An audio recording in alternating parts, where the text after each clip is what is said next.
Today's Ag Day is brought to you in part by Farmland. Better farming, better food.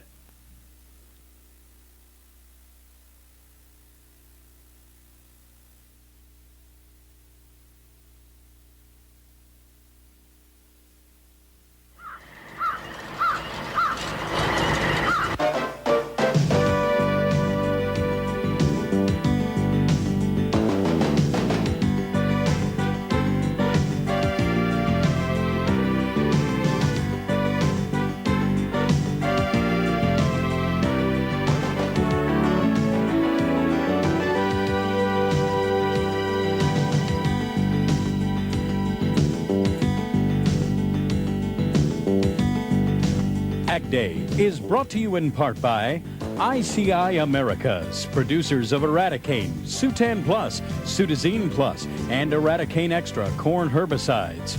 By RFD Travel, your AgDay host for worldwide travel. It's RFD Travel. And by Mountain Grown Folgers Coffee. The best part of waking up is Folgers in your cup. Good morning. This is AgDay, and I'm Al Pell. Our top story. U.S. Trade Representative Carla Hills yesterday accepted an unfair trade practices petition filed against the European community. The petition was filed jointly by the American Meat Institute and the National Pork Producers Council. It protests the November 1st ban of $10 million worth of U.S. pork and variety meats by the EC. The ban was supposedly imposed due to unsanitary conditions in U.S. slaughterhouses. The U.S. meat industry is applauding Hills' decision. A leading food processor is pressing for national standards for pesticides in food. The National Food Processors Association wants Congress to adopt guidelines. The organization says such guidelines would prevent individual states from enacting overzealous safety laws based on fears and rumors. Under the proposed plan, the Environmental Protection Agency would set uniform negligible risk standards for pesticides in fresh fruits and vegetables as well as processed foods. The House Ag Committee yesterday filled 8 vacancies. All are new congressmen. Among Democrats are Calvin Dooley from California, Mike Kopetsky from Oregon, and Colin Peterson from Minnesota. Republicans include Wayne Allard from Colorado, Bill Barrett of Nebraska, John Boehner of Ohio, Dave Camp from Michigan, and Jim Nussel from Iowa. The vacancies were created when old members moved to other committees, retired, or lost in November's elections. The National Association of Wheat Growers is calling on President Bush to replace Clayton Yiter quickly. Yiter is leaving the Ag Department to become chairman of the Republican National Committee. The association is concerned about the sensitive status of the Uruguay round of world trade talks. Yiter is expected to leave his post as Ag Secretary in March. The Director General of the General Agreement on Tariffs and Trade, Arthur Dunkel, met with EC officials yesterday. He's attempting to revive the stalled Uruguay round of trade talks. Neither Dunkel nor the EC officials would comment on the outcome of the meeting. The trade talks stalled in December when the final meeting concluded without agreement. The biggest issue is the EC's refusal to cut farm supports. The ag chemical formulation of the future in focus when Ag Day continues.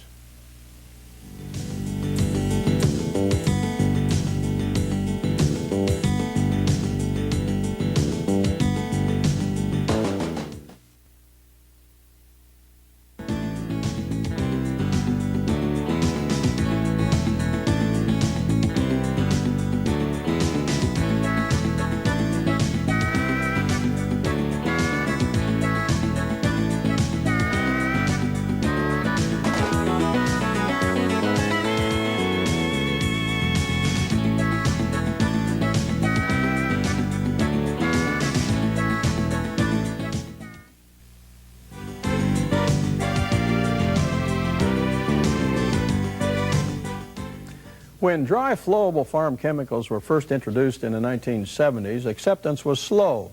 Liquid formulations dominated the market then and continue to do so today. But some experts say the growing concerns about the environment and safe use of chemicals may make dry flowables the formulation of the future. Steve Matthews has more. Effectiveness and convenience. For years, those were the main criteria by which many agricultural chemicals were judged. In recent years, however, environmental and handling concerns forced farmers to be as critical of a crop protection product's safety attributes as they were of its ease of use and performance. Dry flowable, or DF formulations, have long been considered effective alternatives to liquid crop protection products. But in the past, some farmers had problems with DFs clogging their sprayer equipment. The old dry flowables had old technology, wetting agent and dispersing agents, and they were all based on formulations of powdered materials that could not stand the rigors of the mechanical equipment that is needed for dry flowable production. We do a lot of pre-planning and development work in the laboratory and in the pilot plant to ensure that we have a quality granule when it comes out in the marketplace. Other benefits of dry flowables include low dust, which minimizes inhalation risk, and easier container disposal. A weed scientist who's tested dry flowable herbicides is Dr. Ellery Knake of the University of Illinois. He believes dry flowables are destined to become the formulation of choice. From an environmental viewpoint, I think the dry flowables do have an advantage also, partly because of container disposal, that they come, for example, in a plastic bag, and you can empty the bag real well, essentially almost 100%. So from an environmental standpoint, you don't have as much disposal problem as you do with some other formulations, some of the liquids, for example. Our experience with the dry flowable types of trifluralin has essentially been that as long as we can apply it accurately and uniformly, our weed control results has been essentially the same, whether it's a EC liquid formulation or the dry flowable formulation. Meeting consumer demand for food and fiber in an environmentally responsible manner while maintaining high yields and product quality is a tremendous challenge facing today's farmers. But with the availability of improved dry flowable crop protection products, it seems farmers will be better equipped to successfully meet these challenges. I'm Steve Matthews reporting. And now John Powers takes a look at what's making news consumer-wise. Thanks, Alan. Good morning. Good morning to you. While there are hundreds of daily skincare problems and thousands of products on the market to make your skin look and feel better, most people don't realize that dry skin can be more than a simple irritation. It can have serious medical consequences. Now research is showing just how important healthy skin can be. It's wintertime again. Cold winds, damp snow, chills, sniffles, colds, and dry skin. Well, dry skin is probably due to a variety of things. It's clearly part of the aging process.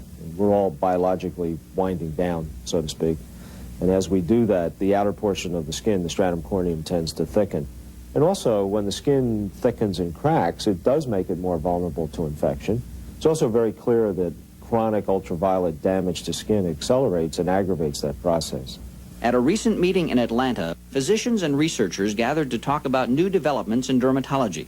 One treatment attracting increasing attention involves moisturizers containing alpha-hydroxy acids, acids found in some citrus fruits, that researchers say has such a fundamentally beneficial effect on the skin that it shows promise for alleviating a wide range of problems. Well, alpha-hydroxy acids have an effect on skin that not only makes the outer stratum corneum more pliable, but also function better in its capacity to avoid damage from environmental insults, like soap damage, for example, and other chemicals that the skin comes in contact with. It's very likely that using a moisturizer that contains an alpha-hydroxy acid such as lachydrin would allow the skin to withstand this kind of insult with less damage. Lotions containing alpha-hydroxy acids are also being tested on patients with brittle nails, blistering, and in an area of ever-growing concern, dry skin and photoaging brought on by repeated exposure to the sun. And while it might seem that a more youthful appearance is the goal of today's studies, it is in fact the many health benefits of proper moisturization that inspire the research of tomorrow. This is Neil Rosenau reporting. And now for a diagnosis of the weather, here's Pam Land. Thanks, Johnny. Good morning. When we come back, we'll look at the nation's nasty winter weather, plus discuss the California drought. Don't go away. We'll be right back.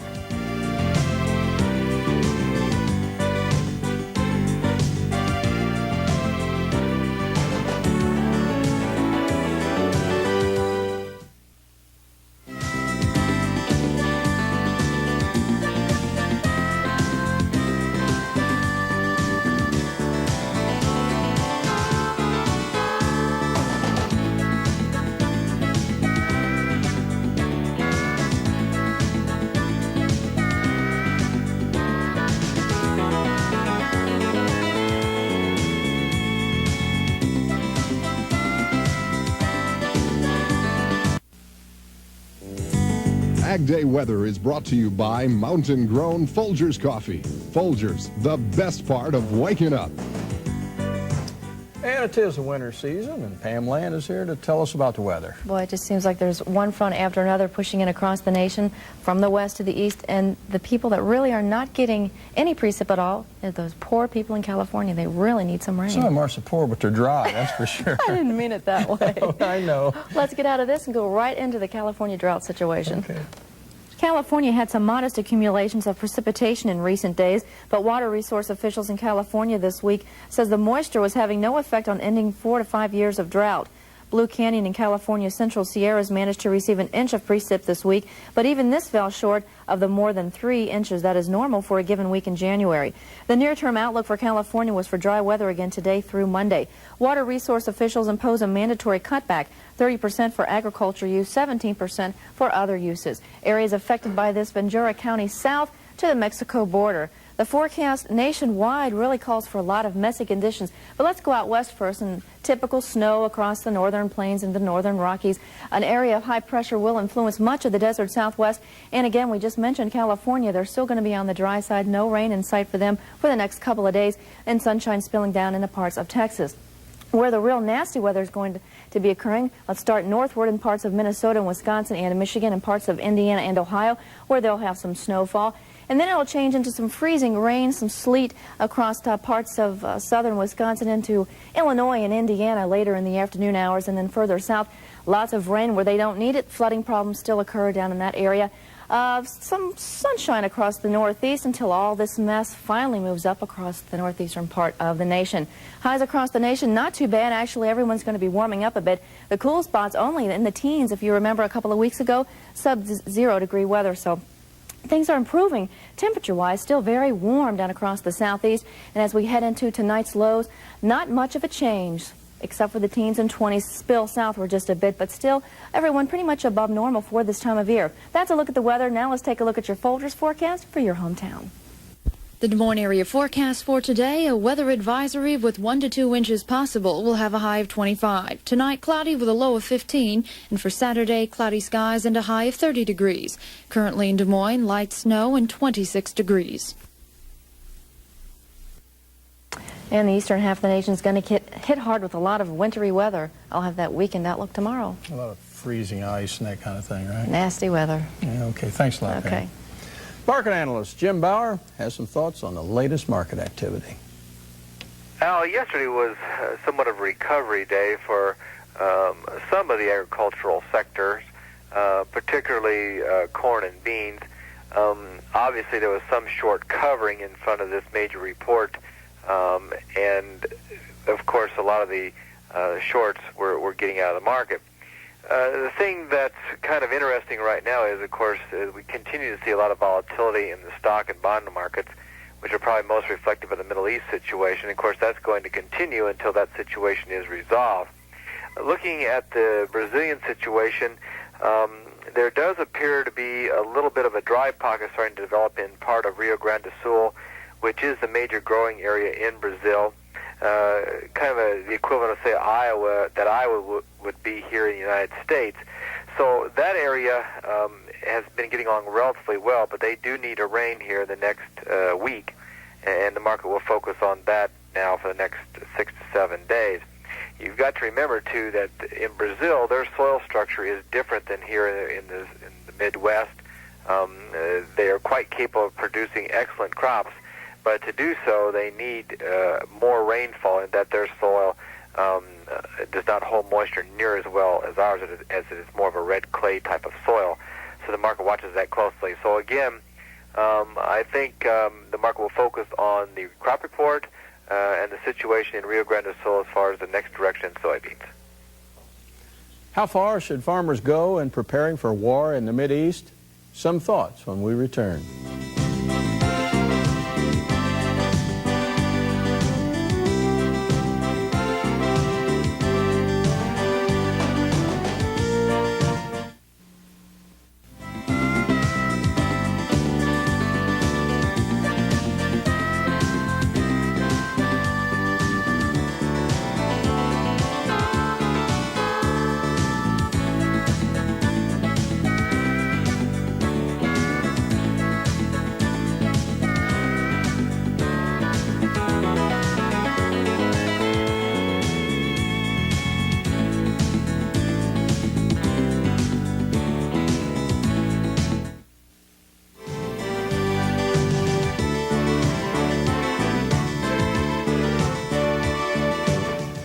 John is here with today's At Issue report. Thanks again, Al.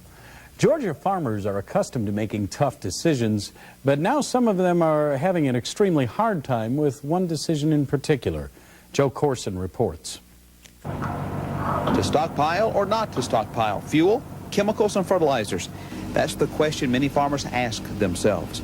Benny Johnston decided to buy about $10,000 worth of fuel, partially as a hedge against possible higher prices if war breaks out in the Middle East. Probably that had a little effect on it. He's not the only one thinking about events in the Middle East that affect crude oil prices. Leroy Gibbs talks with farmers every day who don't know what to do. They're undecided. They really don't know what to do. An agricultural economist with the University of Georgia's Extension Service tells farmers that in this time of uncertainty, not to put all their eggs in one basket. If you want to go and book maybe a third of your supplies at this point in time, it might not be a bad idea, but I'm not sure I'd go book 100% of it. There's a strong connection between crude oil and farming. Chemicals, fertilizer, and fuel come from oil, and when the price of a barrel goes up, it can fuel an increase in the cost of farming. Prices start up in August, then you would say, well, February or March, we should begin to see some increases in things that are made from crude oil. Farmers hope the Middle Eastern conflict will be resolved soon so they can think about growing crops instead of growing tensions. Reporting for AgDay, I'm Joe Corson. Well, I'll tell you what, it's going to be real interesting to see what's going to happen within the next week or so out in the Persian Gulf, and of course all of that affects us back home on the farm, huh? No question about it. A lot of decisions to be made. Farmers just really don't know what to do. They're kind of... I don't think anybody knows except Saddam, and he's not sharing it at this moment. That's right. Anyway, we'll have more Ag Day in just a moment, so stay with us.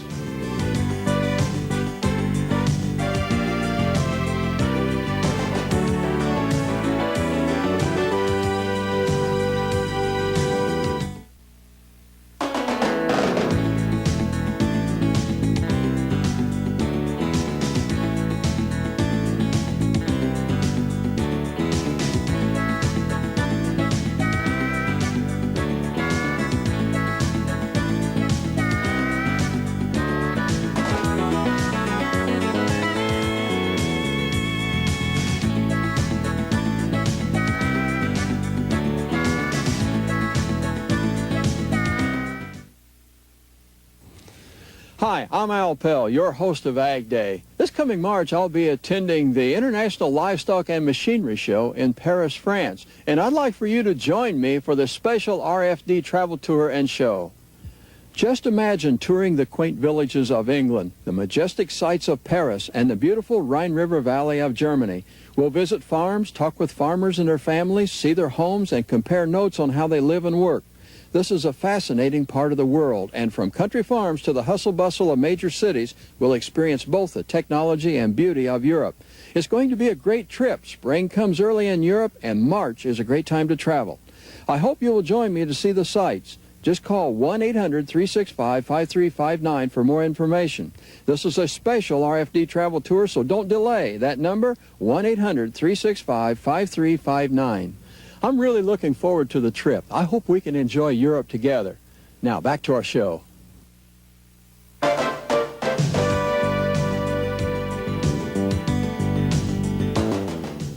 Let's close out the week with a laugh. Time for our Friday morning visit to the Captain's Corner. My neighbor, Harley Codds, told me that he had a coon dog that had the best memory of any dog in the world. He said, now I'm going to prove it to you. I'm going to take this dog down in this pasture field, and he hasn't been in this pasture field for 10 years. But down in the corner of that field, there's a big old sycamore tree, and he treed a big coon in there 10 years ago. But when I let him loose, he'll remember that. I said, I've got to see this, Harley. So we let that old dog out of the pickup truck, and boy, down through that pasture field he went, heading right for that big old tree. And right out in the middle of that field, that coon dog jumped about 6 feet straight up in the air and then hit the ground and headed on down to that tree and treed a coon in that old tree. I said, Harley, I can't believe a coon would have a memory like that. But I said, what in the dickens did he jump up about 6 feet high in the middle of the field out there? And Harley said, well, There used to be a barbed wire fence right about there. That's all the time we have for today. We thank you for yours. I'm Al Pell, and for all of us here at AgDay, have a great day. AgDay travel is provided in part by Lufthansa German Airlines, the airlines with a passion for perfection. By RFD Travel, your AgDay host for worldwide travel. It's RFD Travel. For more information on AgDay's exclusive Paris tour, call 1-800-365-5359. And by ICI Americas, producers of Eradicane, Sutan Plus, Sudazine Plus, and Eradicane Extra corn herbicides.